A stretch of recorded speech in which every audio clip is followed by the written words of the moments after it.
ನಾವು ಚರ್ಚೆ ಮಾಡ್ತಾ ಇದ್ವಿ ಬಜೆಟ್ನ ಬಗ್ಗೆ. ನಾನು ಸುರಭಿ ಅವರನ್ನು ಇನ್ಕ್ಲೂಡ್ ಮಾಡ್ಕೋತೀನಿ. ಸುರಭಿ ಅವರೇ, ಸಾಲದ ವಿಚಾರ ಕಾರ್ಯಕ್ರಮದ ಆರಂಭದಲ್ಲೇ ಪ್ರಸ್ತಾಪ ಮಾಡಿದ್ರಿ, ನಾವು ಮಾಡಿದ್ವಿ. ಇಲ್ಲಿ ಪ್ರಶ್ನೆ ಇರೋದು 1,32,000 ಕೋಟಿಯಷ್ಟು, 1.32 ಲಕ್ಷ ಕೋಟಿಯಷ್ಟು ಸಾಲ ಮಾಡಿದ್ದಾರೆ ಹೊಸದಾಗಿ ಅಂತ.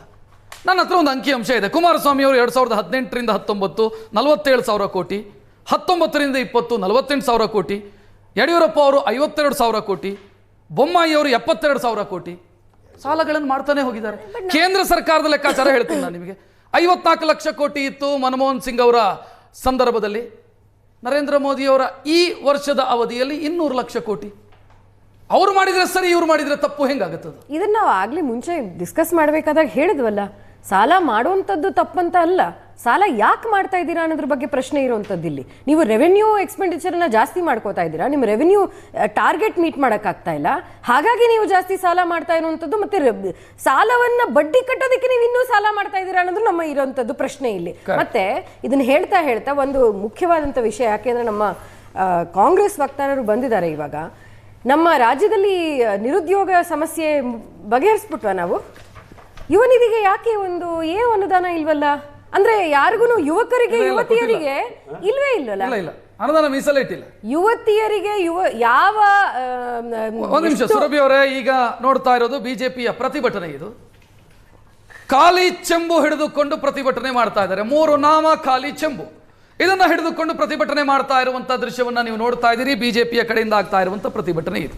ಅಂದ್ರೆ ಬಜೆಟ್ನಲ್ಲಿ ಏನಿಲ್ಲ. ಹಿಂದೆ ಕಾಂಗ್ರೆಸ್ನವರು ಇದೇ ರೀತಿ ಬಜೆಟ್ನ ವಿಚಾರದಲ್ಲಿ ಪ್ರತಿಭಟನೆ ಮಾಡಿದರು. ಹೂ ಇಟ್ಕೊಂಡು ಪ್ರತಿಭಟನೆ ಮಾಡಿದರು. ಕಿವಿಗೆ ಹೂ ಇಟ್ಕೊಂಡು ನಮ್ಮ ಕಿವಿಗೆ ಹೂ ಇಟ್ಟಿದ್ದಾರೆ ಅಂತ ಕಾಂಗ್ರೆಸ್ನವರು ಪ್ರತಿಭಟನೆ ಮಾಡಿದರು. ಈಗ ಬಿಜೆಪಿಯ ಸರದಿ, ಬಿಜೆಪಿ ಮಾಡ್ತಾ ಇರುವಂತ ಪ್ರತಿಭಟನೆ ಖಾಲಿ ಚೆಂಬು ಹಿಡಿದು ಬಜೆಟ್ ಮತ್ತು ಅದಕ್ಕೊಂದು 3 ನಾಮ ಹಾಕಿದ್ದಾರೆ, ಚೆಂಬು ಕೊಟ್ಟಿದ್ದಾರೆ ರಾಜ್ಯದ ಜನರಿಗೆ.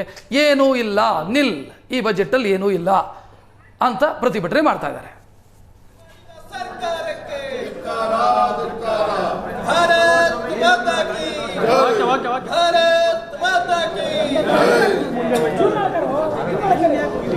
ಹಿಂದೆ ಬರೋಣ, ಸ್ವಲ್ಪ ಹಿಂದೆ ಬರೋಣ. ಬಿಜೆಪಿಯ ಪ್ರತಿಭಟನೆಯ ದೃಶ್ಯವನ್ನ ನೀವು ನೋಡ್ತಾ ಇದ್ದೀರಿ. MLCಗಳು ಮತ್ತು MLAಗಳು ಪ್ರತಿಭಟನೆಯನ್ನು ಮಾಡ್ತಿದ್ದಾರೆ. ಕಾರಣ, ಈ ಬಜೆಟ್ನಲ್ಲಿ ಏನಿಲ್ಲ, ಖಾಲಿ ಚೆಂಬು 3 ನಾಮ ಅಂತ ಬಿಜೆಪಿಯವರು ಪ್ರತಿಭಟನೆ ಮಾಡ್ತಾ ಇರೋದು. ಬಿಜೆಪಿಯ ಪ್ರಮುಖ ನಾಯಕರು ಆಗ್ಲೇ ಮಾತನಾಡಿದ್ರು, ಸಾಲ ಮಾಡಿದ್ರು, ಗ್ಯಾರಂಟಿ ಕೊಟ್ಟರು. ಇದರ ಆಚೆಗೆ ಏನಿದೆ ಈ ಬಜೆಟ್ ಅಲ್ಲಿ? ನಿರಾಶಾದಾಯಕ ಬಜೆಟ್ ಅನ್ನೋದು ಬಿಜೆಪಿ ನಾಯಕರ ಅಭಿಪ್ರಾಯ.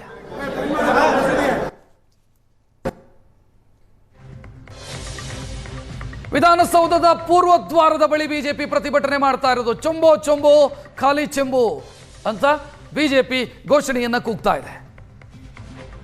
ಮುಖ್ಯಮಂತ್ರಿ ಸಿದ್ದರಾಮಯ್ಯ ಅವರ ಬಜೆಟ್ನಲ್ಲಿ ಏನಿಲ್ಲ ಅನ್ನೋದು ಬಿಜೆಪಿ ನಾಯಕರು ಮಾಡ್ತಾ ಇರುವಂತ ಆರೋಪ.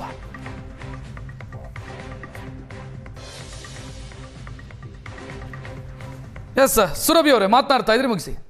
ಯುವ ಜನತೆಗಂತೂ ಇದು ನಿಜವಾಗ್ಲೂ ಚೊಂಬೇನೇನೆ. ಯಾಕೆಂದ್ರೆ ರಸ್ತೆಗೆ ಬಂದು ಎಷ್ಟೊಂದು ವೇಕೆಂಟ್ ಪೋಸ್ಟ್ ಇದೆ, ಅದನ್ನು ಸರಿಯಾಗಿ ಫಿಲ್ ಮಾಡಿ ಅಂತ ಹೇಳೋದೇ ಯುವ ಜನತೆ. ಅದಾದ ನಂತರ ನಾವು ಇನ್ನು ಮೊನ್ನೆ ನೋಡಿರುವಂತಹ KPSC ನಲ್ಲಿ ಯಾವುದು ಜಾಬ್ಸ್ ಅಲೋಕೇಶನ್ ಆಯ್ತೋ ಅದು ಒಂದೇ ಒಂದು ಅದರಲ್ಲಿ ಸ್ಕ್ಯಾಮ್ ಬರೋದಿರ್ಬೋದು, ಅದರಲ್ಲಿ ಇನ್ಎಫಿಷಿಯನ್ಸಿ ಇರ್ಬೋದು. ಯುವ ಜನತೆಗೆ ನಿಜವಾಗ್ಲೂ ಚೊಂಬೆ ಇದು. ನೀವು ಯುವ ನಿಧಿಗೆ ಏನು ಅನುದಾನನೇ ಇಟ್ಟಿಲ್ವಲ್ಲ. ನಿರುದ್ಯೋಗ ಈ ಸಮಸ್ಯೆ ಬಗೆಹರಿದು ಬಿಡುತ್ತೆ ಸ್ಟೇಟ್ ನಲ್ಲಿ. ಏನಾಯ್ತು ಅಂದ್ರೆ ನೀವು ಒಪ್ಕೋತಾ ಇದ್ದೀರಾ, ಅದರಿಂದ ಏನು ಉಪಯೋಗ ಆಗ್ತಾ ಇಲ್ಲ ಅನ್ನೋದ್ರ ಬಗ್ಗೆ ಕಾಂಗ್ರೆಸ್ ವಕ್ತಾರರು ನಾಗರಾಜ್ ಯಾದವ್ ಜಾಯ್ನ್ ಆದ್ರು. ನಾಗರಾಜ್ ಯಾದವ್ ಅವರೇ ನಮಸ್ಕಾರ. ಸಾಲ ಮಾಡಿ ಗ್ಯಾರಂಟಿ ಕೊಡೋದು ಆರ್ಥಿಕ ಚಾಣಾಕ್ಷತನ. ಅದು ಗ್ಯಾರಂಟಿ ಕೊಡ್ತಾ ಇಲ್ಲ ನೀವು ಸರಿಗೆ. ಸರ್ ಒಂದೇ one thing, this not your name, my name. So ನನ್ನ ನಾಗರಾಜ್ ಅಂತೇಳಿ. ಸೊ ನಾನು ಹೇಳ್ತಾ ಇರ್ತಕ್ಕಂಥ ನೀವು ನೋಡ್ರಿ, ನೀವು ಯಾಕಂದ್ರೆ ಅವ್ರು ಕನ್ಫ್ಯೂಸ್ ಮಾಡ್ಕೊಂಡಿದ್ರಲ್ಲ, ಅವ್ರಿಗೆ ಇಂಟ್ರೊಡ್ಯೂಸ್ ಮಾಡ್ಕೊಳ್ಳೋಣ ಅಂತೇಳಿ ನಮ್ಮ ಸಿಸ್ಟರಿಗೆ. ತಾವು ಹೇಳ್ತಾ ಇದ್ರಿ ಈಗ ಸಾಲ ಮಾಡಿ ಗ್ಯಾರಂಟಿ ಕೊಡಬೇಕು ಅನ್ನೋ ವಿಚಾರನ. ಫಸ್ಟ್ ಗ್ಯಾರಂಟಿ ವಿಚಾರದಲ್ಲಿ ಆಲೋಚನೆ ಮಾಡಿದಾಗ ಗ್ಯಾರಂಟಿ ಅಂದರೆ ಏನು? ಬಡತನ ನಿರ್ಮೂಲನೆಗೆ ಮತ್ತು ಸ್ವಾಭಿಮಾನ ಬದುಕು ಕಟ್ಕೊಳ್ಳಿಕ್ಕೆ ಬಜೆಟ್ಗೆ ನೀಡ್ತಕ್ಕಂಥ ಅಲೋಕೇಶನ್ ಕೊಟ್ಟು ಅವ್ರ ವೆಲ್ಫೇರ್ ಸ್ಕೀಮ್ನ ಕೊಟ್ಟಿದ ತಕ್ಷಣ ಇಟ್ ಕೆನಾಟ್ ಬಿಕಮ್ ಫ್ರೀ ಬೀಸ್ ಅಂತಕ್ಕಂಥದ್ದನ್ನ ಮೊದಲು ಅರ್ಥ ಮಾಡ್ಕೋಬೇಕಾಗ್ತದೆ. ಆವಾಗಲೇ ನೀವು ಮಾತಾಡೋಕೆ ಹೇಳ್ತಾ ಇದ್ರಿ, ಇನ್ನೊಬ್ಬರ ಮಾತಾಡೋಕೆ ಹೇಳ್ತಾ ಇದ್ರಿ, ಪರ್ಚೇಸ್ ಕೆಪಾಸಿಟಿ ಜಾಸ್ತಿ ಆಗ್ತದೆ, ಗವರ್ಮೆಂಟ್. ಯಾದವ್ ಅವರೇ ಮುಂದುವರ್ಸೋಣ. ನೋಡ್ತಾ ಇದ್ದೀರಿ, ಬಜೆಟ್ ಮಂಡನೆಯನ್ನ ಮುಗಿಸಿದ್ದಾರೆ, ಬಜೆಟ್ ಓದಿ ಮುಗಿಸಿದ್ದಾರೆ ಮುಖ್ಯಮಂತ್ರಿ, ಉಪಮುಖ್ಯಮಂತ್ರಿ ಸೇರಿ ಕಾಂಗ್ರೆಸ್ನ ನಾಯಕರನ್ನ ನೀವು ಗಮನಿಸ್ತಾ ಇದ್ದೀರಿ. ಅವರನ್ನ ಕಂಗ್ರಾಚುಲೇಟ್ ಮಾಡ್ತಾ ಇದ್ದಾರೆ, ಅಭಿನಂದನೆ ಸಲ್ಲಿಸ್ತಾ ಇದ್ದಾರೆ. ಅವರ ರಾಜಕೀಯ ಜೀವನದ 17ನೇ ಬಜೆಟ್ ಇದು. ಬಜೆಟ್ ಓದಿ ಮುಗಿಸಿ, ದೀರ್ಘ ಅವಧಿಯ ಭಾಷಣವನ್ನು ಮುಗಿಸಿ ಈಗ ಬಜೆಟ್ ಭಾಷಣ ಮುಕ್ತಾಯ ಆಗಿದೆ. ಮುಖ್ಯಮಂತ್ರಿಗಳನ್ನ ಕಾಂಗ್ರೆಸ್ನ ಸದಸ್ಯರು ಕಂಗ್ರಾಚುಲೇಟ್ ಮಾಡ್ತಾ ಇರುವಂಥ, ಅಭಿನಂದನೆ ಸಲ್ಲಿಸ್ತಾ ಇರುವಂಥ ದೃಶ್ಯ ಇದು ವಿಧಾನಸಭೆ.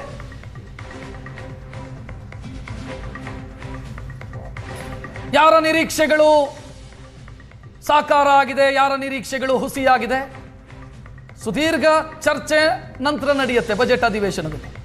ಎಲ್ಲಿ ತಪ್ಪಾಗಿದೆ, ಏನಾಗಿದೆ, ಏನು, ಇದನ್ನೆಲ್ಲವನ್ನ ಕೂಡ ಪಾಯಿಂಟ್ ಔಟ್ ಮಾಡೋದಕ್ಕೆ ಶಾಸಕರಿಗೆ ಅವಕಾಶಗಳಿದ್ದಾವೆ. ಏನಾಗಿದೆ ಅನ್ನೋದನ್ನ ನಂತರ ಬೇಕಿದ್ರೆ ರಿವೈಸ್ ಮಾಡಿಕೊಳ್ಬೋದು. ಕೊನೆಗೆ ಬಜೆಟ್ಗೆ ಅನುಮೋದನೆ.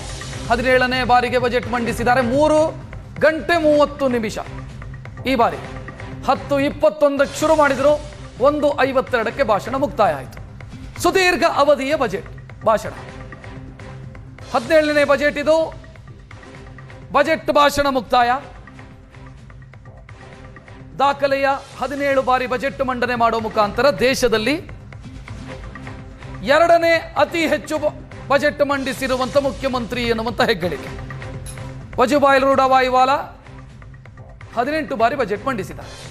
ಪೂರ್ಣ ಅವಧಿಯನ್ನೇನಾದರೂ ಸಿದ್ದರಾಮಯ್ಯ ಅವರೇ ಮುಖ್ಯಮಂತ್ರಿಯಾಗಿ ಕಂಪ್ಲೀಟ್ ಮಾಡಿದರೆ ಆ ದಾಖಲೆಯನ್ನು ಕೂಡ ಬ್ರೇಕ್ ಮಾಡೋದಕ್ಕೆ ಅವಕಾಶ. ಯಾಕಂತಂದ್ರೆ ನೆಕ್ಸ್ಟ್ ಇಯರ್ ಒಂದು ಬಜೆಟ್, ಎಲೆಕ್ಷನ್ ಬಜೆಟ್ ಮತ್ತೊಂದು, ಸೊ ಅವಕಾಶ ಸಿಗತ್ತೆ.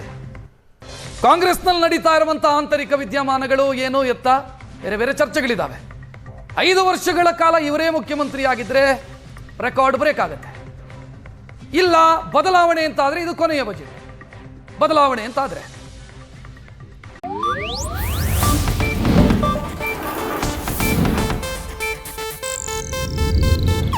ಇದು ಏಷ್ಯಾನೆಟ್ ನ್ಯೂಸ್ ನೆಟ್ವರ್ಕ್ ಪ್ರಸ್ತುತಿ.